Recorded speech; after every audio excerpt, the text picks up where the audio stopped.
દેશવાસીઓ ફરી એકવાર થઈ જજો સાવધાન. ભર શિયાળા દરમિયાન બંગાળની ખાડીના ક્ષેત્રથી લઈને અત્યારે અરબી સમુદ્રના ઊંડાણવાળા દરિયામાં ફરી એકવાર નવા વાવાઝોડાનું ભયંકર દબાણ વધી રહેલું જોવા મળી રહ્યું છે. જી હા દર્શક મિત્રો, તમે લાઈવ જોઈ શકો છો.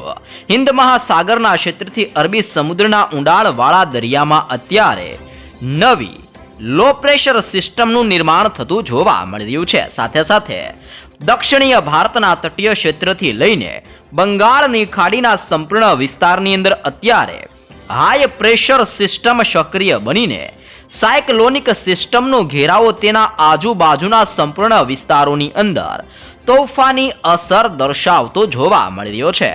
તમે લાઈવ સેટેલાઇટ યુના મદદથી પણ જોઈ શકો છો. આ સંપૂર્ણ ક્ષેત્રની અંદર અત્યારે સાયક્લોનિક સિસ્ટમનું મજબૂત દબાણ સક્રિય બનીને ભારેથી લઈને સિસ્ટમનું તોફાની જોર વધી રહેલું જોવા મળી રહ્યું છે, જેની અસરને લઈને અત્યારે ખાસ કરીને દક્ષિણીય ભારતના તટીય ક્ષેત્ર એટલે કે શ્રીલંકાનો વિસ્તાર, મદુરાઈનો વિસ્તાર, બેંગલુરુના તટીય ક્ષેત્રથી લઈને હૈદરાબાદ, વિશાખાપટ્ટનમ અને ભુવનેશ્વરના દરિયાઈ કાંઠાના સંપૂર્ણ વિસ્તારની અંદર 70 થી લઈને 80 કિલોમીટર પ્રતિ કલાકની ઝડપે તોફાની પવનોની તીવ્રતા સાથે માવઠું રીતસરનું ભૂક્કા બોલાવતું હોય તેમ દક્ષિણીય ભારતના વિસ્તારમાં જળબંબાકાર વરસાદ વિખેરી રહેલું જોવા મળી રહ્યું છે. સાથે સાથે ફિલિપાઇન્સના ક્ષેત્રથી તાઇવાનના વિસ્તારની અંદર અને આ સંપૂર્ણ ક્ષેત્રની અંદર પણ અત્યારે નવા સિસ્ટમના ભયંકર ઘેરાવા સક્રિય બની રહેલા જોવા મળી રહ્યા છે.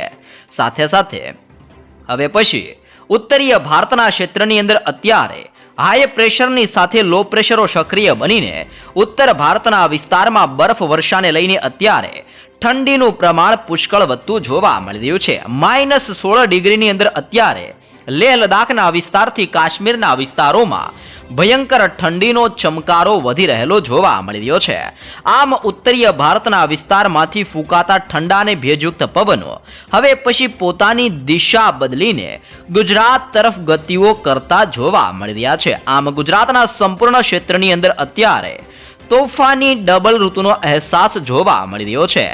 વહેલી સવાર અને મોડી રાત્રિ દરમિયાન ગુજરાતની અંદર ભયંકર ઠંડી પડતી જોવા મળી રહી છે, તો ગુજરાતની અંદર બપોર દરમિયાન ગરમીનું પ્રમાણ પણ વધતું જોવા મળી રહ્યું છે. આ બધાની વચ્ચે હવે ગુજરાતના સંપૂર્ણ હવામાનની અંદર મોટા પલટાઓની આગાહી કરવામાં આવી રહી છે. જી હા દર્શક મિત્રો, ગુજરાતમાં હવે એક તરફ ઠંડી સાથે સાથે માવઠું અને ફરી એકવાર બંગાળની ખાડીના દરિયાથી અરબી સમુદ્રના ઊંડાણવાળા વિસ્તારમાં નવા વાવાઝોડાનો ખતરો મંડરાતો જોવા મળી રહ્યો છે. તે ઉપરાંત તમે લાઈવ પણ જોઈ શકો છો.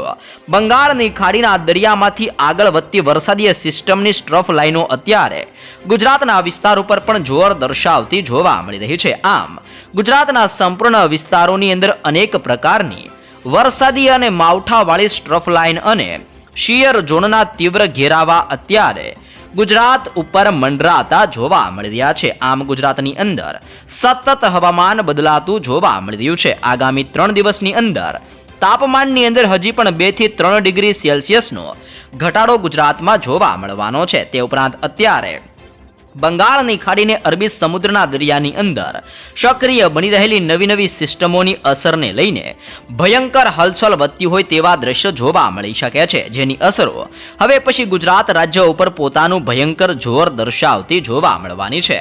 આગાહીકાર અંબાલાલ પટેલ દ્વારા 18 થી લઈને આગામી 24 તારીખ માટે ગુજરાત વાસીઓને ખાસ સાવધાન રહેવા માટે સૂચના દર્શાવવામાં આવી રહી છે. જી હા દર્શક મિત્રો, તમે લાઈવ પણ જોઈ શકો છો. ઓમાનના તટીય વિસ્તારોની અંદર પણ હાઈ પ્રેશર અને દરિયામાંથી નવી સિસ્ટમ સક્રિય બનીને આગળ વધીને ગુજરાતના વિસ્તારો તરફ હવે પછી આ સિસ્ટમો ગતિઓ કરતી જોવા મળી રહી છે.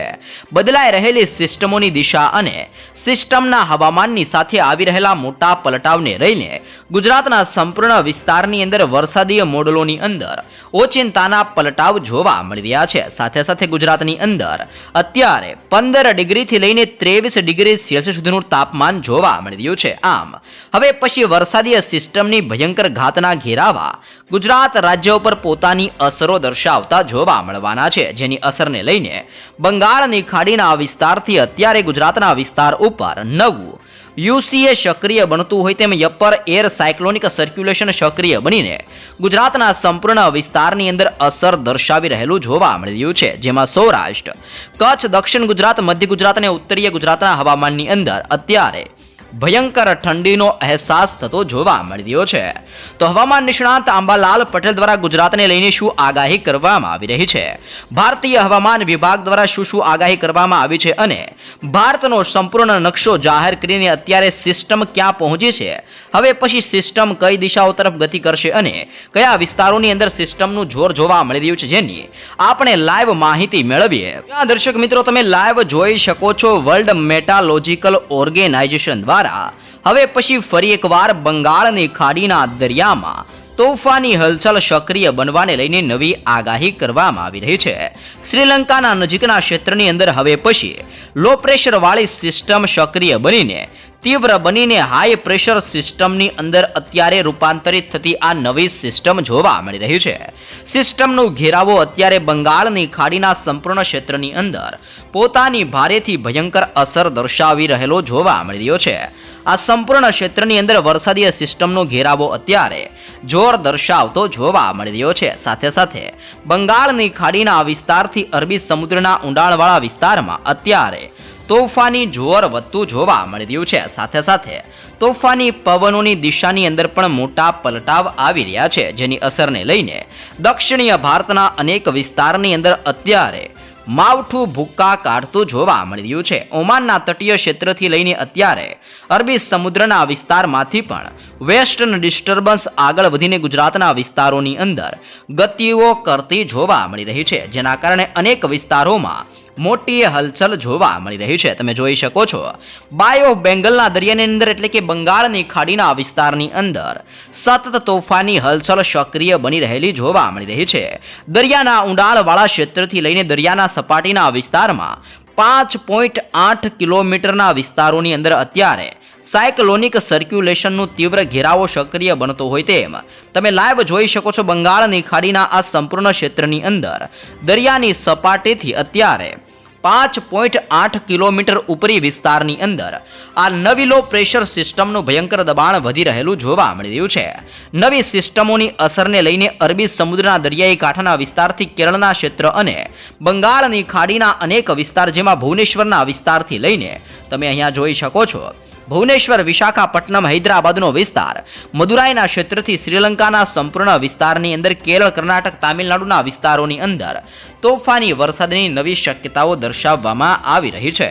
આ બધાની વચ્ચે હવે અરબી સમુદ્રના દરિયાની અંદર પણ નવી હલચલ સક્રિય બનવા અંગે રીતસરની શક્યતાઓ જાહેર કરવામાં આવી રહી છે. નવું સાયક્લોનિક સર્ક્યુલેશનનું તીવ્ર દબાણ અરબી સમુદ્રના વિસ્તારોમાં સક્રિય બનીને જોર દર્શાવી રહેલું જોવા મળી રહ્યું છે, જેની અસર અત્યારે લક્ષદ્વીપના ટાપુના વિસ્તારથી કેરળના દરિયાઈ કાંઠાના અનેક વિસ્તાર ઉપર આ સિસ્ટમની અસરો જોવા મળી રહી છે. આમ હવે અરબી સમુદ્રના ક્ષેત્રથી બંગાળની ખાડીના વિસ્તાર સુધી સિસ્ટમનો ભયંકર ઘેરાવો મંડરાઈને તોફાની જોર દર્શાવી રહેલો જોવા મળી રહ્યો છે. દર્શક મિત્રો, ગુજરાત ઉપર ફરી એકવાર મોટા સંકટના વાદળો ઘેરાઈ રહ્યા છે. એક નહીં પરંતુ બે વાવાઝોડાનો ખતરો ગુજરાત ઉપર ટોળાવાને લઈને નવી આગાહી કરવામાં આવી રહી છે. જી હા દર્શક મિત્રો, હવામાન નિષ્ણાંત આંબાલાલ પટેલ દ્વારા હવે પછી રાજ્યના હવામાનની અંદર મોટા પલટાવ આવવાની નવી આગાહી દર્શાવવામાં આવી રહી છે. બંગાળના ઉપસાગરની અંદર 24 નવેમ્બરથી 30 નવેમ્બર સુધી એક મજબૂત ડિપ્રેશન અથવા તો ચક્રવાત સર્જાવાની શક્યતાઓ દર્શાવવામાં આવી છે, જેની અસર દક્ષિણ પૂર્વીય તટોના વિસ્તાર ઉપર જોવા મળી શકે છે. જેના કારણે અત્યારે દક્ષિણીય પૂર્વીય તટોના વિસ્તારની અંદર 80 કિલોમીટર પ્રતિ કલાકની ઝડપે તોફાની પવન અને સાયક્લોન બનતું હોય તેમ અત્યારે પવનની ગતિ તેજ બનતી જોવા મળી રહી છે. આ સિસ્ટમની અસરના કારણે છત્તીસગઢ, દક્ષિણીય મહારાષ્ટ્રના ભાગોની અંદર અત્યારે તોફાન વધતું હોય તેવા દ્રશ્ય જોવા મળવાના છે, જેના લીધે દક્ષિણ ગુજરાતના હવામાનની અંદર મોટા પલટાવ આવવાની શક્યતા જાહેર કરવામાં આવી રહી છે. 22 નવેમ્બર દરમિયાન દેશના ઘણા ભાગોની અંદર વાદળોના ઝુંડ મંડરાતા જોવા મળી શકે છે. ગુજરાતની અંદર પણ વાદળ છવાયા વાતાવરણની શક્યતા દર્શાવવામાં આવી છે. 19 તારીખથી હળવા વાદળ છવાયા વાતાવરણની સાથે અનેક વિસ્તારોમાં ઘોર અંધકાર ફેલાતો જોવા મળવાનો છે. સાથે સાથે દેશના ઘણા બધા ભાગોની અંદર કમોસમી વરસાદની શક્યતા દર્શાવવામાં આવી છે. નવેમ્બર મહિનાના અંતની અંદર ગુજરાતનું હવામાન પણ પલટાતું હોય તેવા દ્રશ્ય જોવા મળવાના છે. હાલ હમણાં રાજ્યની અંદર વહેલી સવાર દરમિયાન અનેક વિસ્તારમાં ભયંકર ઠંડીનો ચમકારો પડી રહ્યો છે. ઉત્તર ગુજરાતના કેટલાક ભાગોની અંદર અત્યારે 13 ડિગ્રીથી પણ પારો નીચે જઈ રહ્યો છે, જેના કારણે ભયંકર ઠંડી વધી રહી છે. તો સૌરાષ્ટ્રના કેટલાક ભાગોની અંદર ઠંડીની અંદર તીવ્રતાની અંદર વધારો જોવા મળ્યો છે.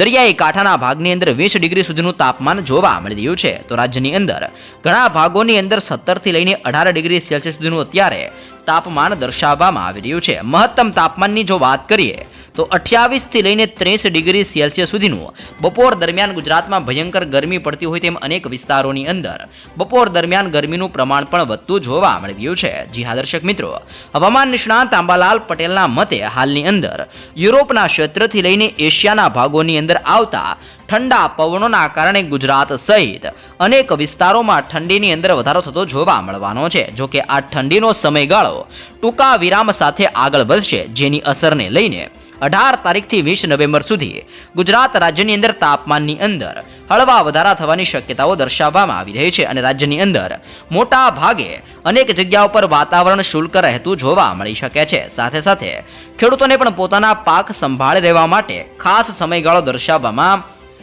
આવી રહ્યો છે. જી હા દર્શક મિત્રો, તમે જોઈ શકો છો કે બંગાળની ખાડીના દરિયાની અંદર હવાનું હળવું દબાણ સક્રિય બનતું જોવા મળી રહ્યું છે. દક્ષિણીય ભારતના અનેક વિસ્તારમાં વરસાદનું સંકટ ટોળાઈ રહ્યું છે. દરિયાઈ કાંઠાના વિસ્તારની અંદર અત્યારે તોફાની પવનોની ગતિવિધિ તીવ્ર બનતી જોવા મળી રહી છે. સાથે સાથે નવેમ્બર મહિનાની અંદર દરિયાઈ સિસ્ટમની ગતિવિધિઓ સક્રિય બનવાની શક્યતાઓ દર્શાવવામાં આવી છે. હવામાન નિષ્ણાત આંબાલાલ પટેલના જણાવ્યા પ્રમાણે 19 નવેમ્બરની આસપાસ અરબ સાગરની અંદર લો પ્રેશર સિસ્ટમ સક્રિય બનતી જોવા મળવાની છે. આ ઉપરાંત 24 નવેમ્બરની આસપાસ બંગાળની ખાડીમાં ડીપ ડિપ્રેશનનું તીવ્ર દબાણ વધતું જોવા મળી શકે છે, જેની અસરને લઈને દક્ષિણીય ભારતના વિસ્તારમાંથી આવી રહેલા તોફાની પવનોની સાથે પશ્ચિમીય વિક્ષેપોની અસરને લઈને દક્ષિણ ભારતના તટીય વિસ્તારની અંદર અતિભારે વરસાદની શક્યતા દર્શાવવામાં આવી છે. ડિસેમ્બર મહિનાની શરૂઆતની સાથે બંગાળની ખાડીના દરિયામાં વધુ એક નવું લો પ્રેશર સિસ્ટમ સક્રિય બનીને જોર દર્શાવતું જોવા મળવાનું છે. હાલની અંદર બેવડી સિઝનનો અનુભવ થઈ રહ્યો છે. હવામાન વિભાગના ડાયરેક્ટર AK દાસ દ્વારા જણાવવામાં આવ્યું છે, રાજ્યના મોટા ભાગના જિલ્લાની અંદર તાપમાનની અંદર સામાન્ય કરતાં નીચું જતું જોવા મળવાનું છે. લઘુત્તમ તાપમાનની અંદર પણ આગામી 7 દિવસની અંદર કોઈ મોટા ફેરફાર ન થવાની શક્યતાઓ દર્શાવવામાં આવી રહી છે. જી હા દર્શક મિત્રો, રાજ્યના મોટા ભાગના જિલ્લાની અંદર તાપમાન સામાન્ય કરતાં નીચું જોવા મળી રહ્યું છે. ખાસ કરીને અમરેલીના વિસ્તારની અંદર અત્યારે 13.02% ડિગ્રી સેલ્સિયસ તાપમાન જોવા મળી રહ્યું છે. નડિયાના ક્ષેત્રથી કેશોદના વિસ્તારની અંદર પણ અત્યારે તાપમાન ઘટવાના કારણે ગુજરાતના અનેક વિસ્તારોમાં ભયંકર ઠંડી પડતી જોવા મળી રહી છે. વાસીઓ ફરી એકવાર સાવધાન થઈ જજો. બંગાળની ખાડીના દરિયામાં લો પ્રેશર તો અરબી સમુદ્રના દરિયામાં સાયક્લોનિક સર્ક્યુલેશન સક્રિય બનતું જોવા મળી રહ્યું છે. અનેક વિસ્તારોમાં ભારે વરસાદ વરસવાની ચેતવણી દર્શાવવામાં આવી રહી છે. તમે જોઈ શકો છો બંગાળની ખાડીના દરિયામાં હલચલ અને અરબી સમુદ્રના વિસ્તારમાંથી પણ નવી સિસ્ટમો સક્રિય બનીને અનેક વિસ્તારોની સાથે ગુજરાતના વિસ્તારની અંદર પણ હવામાનની અંદર મોટો પલટાવ લાવી રહેલી જોવા મળી રહી છે. બંગાળની ખાડીમાં સાઉથ વેસ્ટ દિશાની અંદર શ્રીલંકાને સંલગ્ન એરિયાની અંદર અત્યારે લો પ્રેશર ઊભું થતું જોવા મળી રહ્યું છે. આ સિસ્ટમની સાથોસાથ દરિયાની સપાટીની અંદર 7.5 કિલોમીટરની ઊંચાઈ ઉપર એક અપર સાયક્લોનિક સર્ક્યુલેશન સક્રિય બનેલું જોવા મળ્યું છે. આ સિસ્ટમની અસરને લઈને અંદમાનના અને નિકોબારના વિસ્તારથી લઈને તામિલનાડુ, કેરળ, આંધ્રપ્રદેશ સહિતના દક્ષિણીય ભારતના અનેક વિસ્તારોની અંદર ભારે વરસાદ વરસવાની ચેતવણી દર્શાવવામાં આવી રહી છે. તમે જોઈ શકો છો બંગાળની ખાડીના દરિયામાં હલચલ વધી રહેલી જોવા મળી રહી છે. દરિયો બેકાબુ બની રહ્યો છે. દરિયાઈ કાંઠાના વિસ્તારમાં આંધી, તુફાન, વંટોળ જેવો પવન ફૂંકાઈ રહ્યો છે. દરિયાની અંદર 5 થી લઈને 10 ફૂટ ઊંચા મોજા અત્યારે બંગાળની ખાડીના વિસ્તારની અંદર ઉછળતા જોવા મળી રહ્યા છે. બંગાળની ખાડીની અંદર આ સિસ્ટમ આગામી 24 કલાક પછી વેસ્ટ નોર્થ દિશાની અંદર ધીમે ધીમે આગળ વધતી જોવા મળવાની છે. જેમ જેમ સિસ્ટમ આગળ વધશે તેમ તેમ હવે તામિલનાડુ, કેરળ, આંધ્રપ્રદેશના વિસ્તારથી કર્ણાટકના વિસ્તારની અંદર આ નવી સિસ્ટમ ભારે વરસાદ લઈને આવી શકે છે. મહદ અંશે દક્ષિણીય ભારતના અનેક રાજ્યની અંદર હવે પછી આ સિસ્ટમનું જોર વધતું જોવા મળવાનું છે. તો બીજી તરફ એક સિસ્ટમ અરબી સમુદ્રની અંદર સાઉથ ઈસ્ટ દિશાની અંદર આગળ ગતિ કરતી જોવા મળી રહી છે. દરિયાની સપાટીથી અત્યારે આ સિસ્ટમ 0.9 કિલોમીટરની ઊંચાઈને અરબી સમુદ્રની અંદર અપર એર સાયક્લોનિક સર્ક્યુલેશન સક્રિય બનતું જોવા મળી રહ્યું છે. આ સિસ્ટમની અસરના કારણે તામિલનાડુ, કેરળ, આંધ્રપ્રદેશ, કર્ણાટક સહિતના અનેક વિસ્તારોની અંદર ભારે વરસાદ લાવવાની શક્યતાઓ દર્શાવવામાં આવી રહી છે. તમે જોઈ શકો છો નવી સિસ્ટમની અસરને લઈને અરબી સમુદ્રના દરિયાઈ કાંઠાના વિસ્તાર અને બંગાળની ખાડીના દરિયાઈ કાંઠાના વિસ્તારની અંદર પણ અત્યારે તોફાન વધી રહેલું જોવા મળી રહ્યું છે. દક્ષિણીય ભારતના અનેક વિસ્તારોની અંદર ભારે વરસાદની ચીમકી દર્શાવવામાં આવી છે. દક્ષિણ ભારતના અનેક વિસ્તારની અંદર હવે પછી તોફાની પવનોની તીવ્રતા સાથે ભારે વરસાદનો ખતરો ટોળાઈ રહ્યો છે. અરબી સમુદ્ર અને બંગાળની ખાડીના દરિયામાં બબ્બે સિસ્ટમો એક સાથે સક્રિય બનીને આગળ વધવાના કારણે દક્ષિણીય રાજ્યોની અંદર અત્યારે તોફાની વ્યાપ વધતો જોવા મળી રહ્યો છે. બીજી બાજુ કાશ્મીરના ક્ષેત્રથી હિમાચલના વિસ્તારની અંદર અનેક વિસ્તારની અંદર અત્યારે બરફ વર્ષાના કારણે શિયાળાની જમાવટ જોવા મળી રહી છે અને હવે પછી તોફાની પવનો દિશા બદલીને ગુજરાતના વિસ્તારો તરફ ગતિ કરતા હોવાને લઈને ગુજરાતની અંદર ઠંડીની સાથે હવે પછી આગામી દિવસોમાં માવઠું અને નવા વાવાઝોડાનો ખતરો મંડરાતો જોવા મળી રહ્યો છે.